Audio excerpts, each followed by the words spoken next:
it. That clock is ticking. It's going tick, tick, tick, tick, tick. And it's after 11. You know what that means. It means it's time for your favorite show and mine. Countdown to Armageddon. And I'm your host, Publius, bringing you the latest, the greatest, and the worst. And basically whatever comes to my mind. And today's my mind is looking at our nice little Miss Liz Cheney. Liz Cheney on track to be even less popular than her father. Why? Because she's a rhino. Now, the Republicans have had problems with rhinos for decades. What is a rhino? You're saying this is somebody who is a Republican in name only. These are the turncoats in the Republican Party that basically sell their party out to the Democrats. One of the most famous ones was, of course, John McCain. It's kind of sad that it seems like anybody who runs for president of the Republican Party, if they lose, they become a rhino.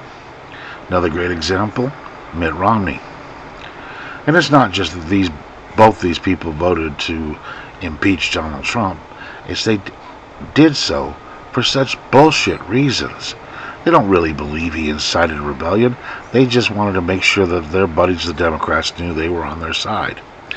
And these two have supported the Democrats off and on throughout their careers. They're not the only ones, not by a long shot. There's quite a few rhinos. But now we see the Republicans are getting a little fed up. They're taking aim at Liz, and they're basically getting ready to kick her out of the position she holds in the Republican Party. Ironically, the only people coming out to defend her are Democrats. They're saying, oh, she's such a brave person, she stands up for what she believes. You know, you never hear a Democrat say that about a Republican that opposes them. It's only the Republicans that support them. They praised Mitt Romney when he supported their views on impeaching Donald Trump the first time, because he's a good guy. He took a stand. Do they say the same thing about the members of their own party that voted against impeachment? Of course not. Because it's only valid, or it's only honorable, and it's only, courageous when you stand against the Republicans and support the Democrats. And who all is supporting her? Well, we've even had Joe Biden come out. The President of the United States, the Democrat king himself, is basically saying, oh, Liz is such a good girl. She's so brave. She's standing up. She ain't standing up, folks. She's bending over. She's bending over to the party in power so that she could possibly have some hope of doing something. The bad part is this woman is so blind she thinks that's going to get her elected again. Her own state is against her. And now the rest of the Republicans are standing up and saying, it's time we went after these people. It's time we either get them to support us or quit. Now, I personally believe you want to be a Democrat, you be a Democrat. You want to support the Democrats, you support the Democrats. But don't claim you're a Republican if you're going to basically stab your party in the back. We had this with so many years under the sorry about that. Under the Obama administration. How? We had John McCain. Anytime it came to standing up for a Republican viewpoint, John McCain was elsewhere. If the vote mattered. Now, if the vote really didn't matter, if his vote wasn't going to swing things one way or the other, he was quick to strike out against. He would support the Republicans only when it mattered. Oh no, I'm sorry, I'm messing that up. He supported Republicans only when it didn't matter. When there was an overwhelming majority going to do something, and he knew it, and there was nothing that could change it. Then he would support his colleagues and his own party. The rest of the time, if the vote was going to be close, he couldn't count on John Boom Boom McCain to support him. Just like you can't count on Liz Cheney. Now, there's an idea being presented about removing her from her position of authority. And I'm saying, why not? If she's not going to stand up for your party, get her out. That doesn't mean kicking her out of Congress. It means taking her out of her leadership position. And they have every right to do that. And I think they should. It's time that these wishy-washy, fair-weather Republicans all these rhinos get put on notice. Your days are over. So the people like Liz Cheney, Mitt Romney, that idiot from Maine, all of these people whose votes are always iffy. You never know if they're going to stand up and do what the party says is right. Now, I'm not a big fan of Republicans in general. There are very few I think are honest, but they're just slightly better than the Democrats. Because I don't think there's I think there's only one honest Democrat in Congress right now. Luckily, he's in the Senate, and he's not going to bend over for him. Prior to this, the only one that I supported was our lovely lady out of Hawaii, the only one that had the guts to challenge her party to think beyond themselves, think beyond just gaining power. So what does this mean? What is it all coming down to? What it's coming down to is, even though, by and large, the Republicans aren't a great choice, they're better than their opposition. And when you got Republicans that can't even stand up for the beliefs of their constituents, the people that actually put them there. Remember, when you're being elected to Congress or the Senate, you're being elected to represent a group of people. I mean, you hear it all the time from the presidents. They're talking about how they have a mandate from the people. Biden thinks, that he's got 80 million people that think he's great. I don't believe it, but even if it's right, 80 million people support and want Biden to push his extreme leftism.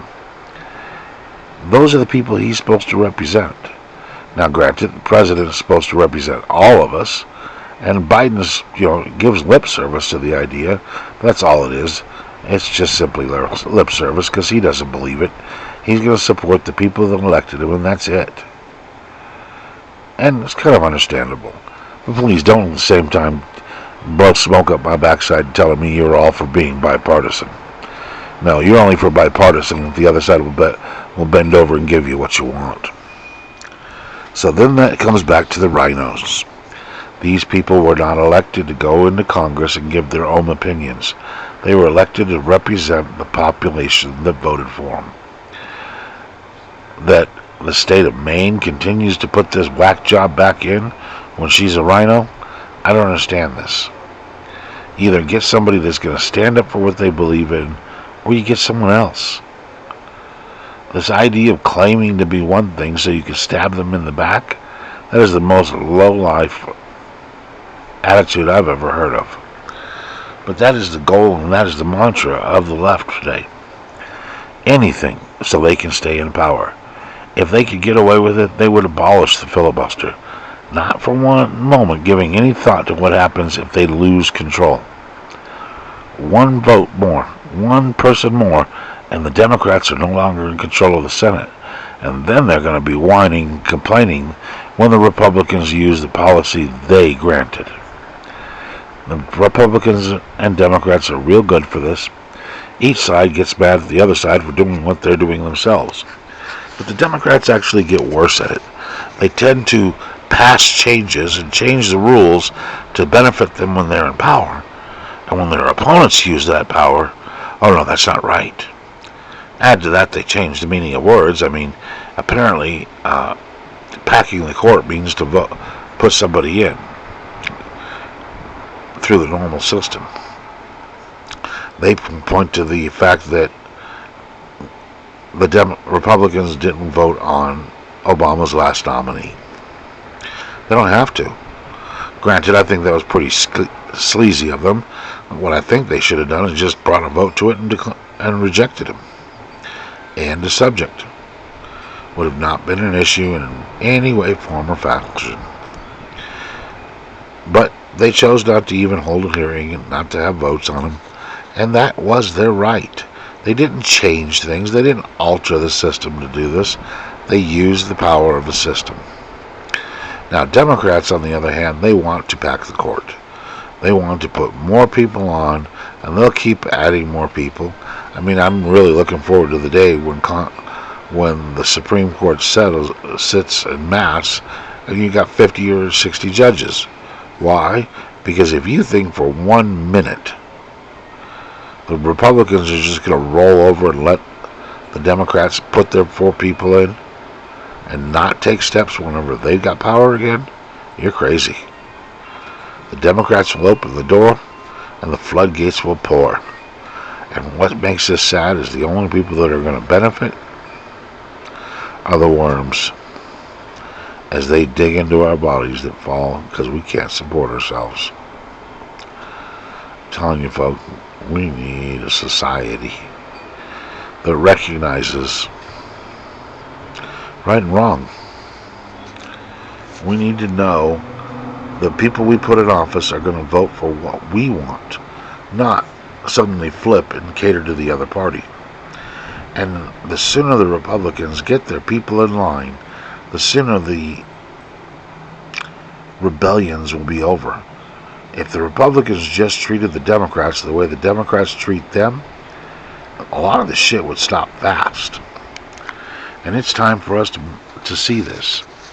Now, I'm going to be, before I close out for the night, if you don't know by now, these people are screwing us over, you never will. And it's time for you all to wake up and see this. This is Publius. I hope you enjoyed yourselves. If you did, hit that like button. Share it with your friends. Share it with your enemies. Share it with your family. Get them to hit the like button. Hit the share button. Hit the subscribe button. And thank you all. You guys have a great week.